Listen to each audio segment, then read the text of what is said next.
Ils sont nombreux à rêver d'intégrer le casting de Koh-Lanta. Pour une édition All-Star comme Koh-Lanta, la légende, actuellement en diffusion sur TF1 et célébrant les 20 ans du programme de survie, les candidatures sont moins nombreuses, forcément. Mais pour tirer son épingle du jeu, il ne faut rien laisser au hasard. L'un des aventuriers l'a bien compris et a menti à la production avant le départ. Dans Koh-Lanta, la légende, ils ne sont plus que 4 sur Caen, Claude, Laurent, Phil et Jade, et 3 sur l'île des Bannis, Alix, Sam et Hugo. Les 5 finalistes qui participeront à la mythique épreuve d'orientation se trouvent parmi eux. Les éliminés, eux, ont rejoint la résidence du jury final. C'est le cas de Christelle, qui a quitté le jeu après avoir perdu son affrontement contre Alix et Loïc.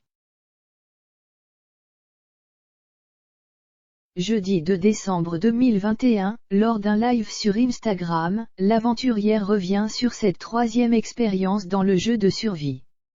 L'occasion pour elle d'évoquer son élimination mais aussi et surtout ce gros mensonge à la production pour intégrer le casting.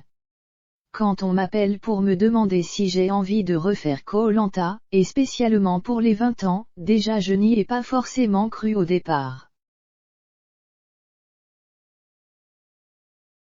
Je me suis dit, mince. Je pensais que j'étais une oubliée, comme d'autres aventuriers. Je ne pensais pas du tout être sélectionnée, être parmi ce casting. Et quand on m'a appelé pour partir, j'ai dit oui tout de suite. Je n'ai pas réfléchi. Moi, dès qu'on me propose une aventure, je dis oui, explique Christelle face à Denis Brognard lors d'une vidéo en direct sur le réseau social de partage d'images. Pourtant très fière de participer une nouvelle fois à Koh-Lanta, l'ancienne policière s'est envolée, sans préparation aucune. Elle s'explique, quand j'ai été sélectionnée pour le casting, j'ai commencé à me préparer, à faire des petits fractionnés, et je me suis déchiré le mollet. Denis Brognard, surpris, apprend cette information, tout comme les internautes. Et pour cause, pas question pour l'ex-compagne d'Alexandre Debanne de révéler son petit secret à la production.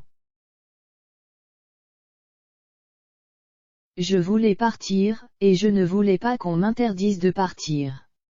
Donc j'ai caché ma blessure. J'avais 1 mois pour me remettre donc je n'ai rien fait pendant 1 mois, jusqu'au départ, ajoute l'ancienne gagnante, saison 8, en 2008, d'ailleurs, en arrivant en Polynésie française, lors de la toute première épreuve féminine, à savoir le célèbre parcours du combattant, Christelle a paniqué. Je n'étais vraiment pas sereine. J'avais peur que ça lâche, avoue-t-elle. Finalement, ça n'a pas lâché et c'est plutôt Freddy, lui qui s'est entraîné, qui maîtrise tout, qui s'est blessé. Au final, je suis partie comme ça, et ça m'a pas mal réussi malgré tout. En effet, Christelle n'a pas à rougir de son beau parcours.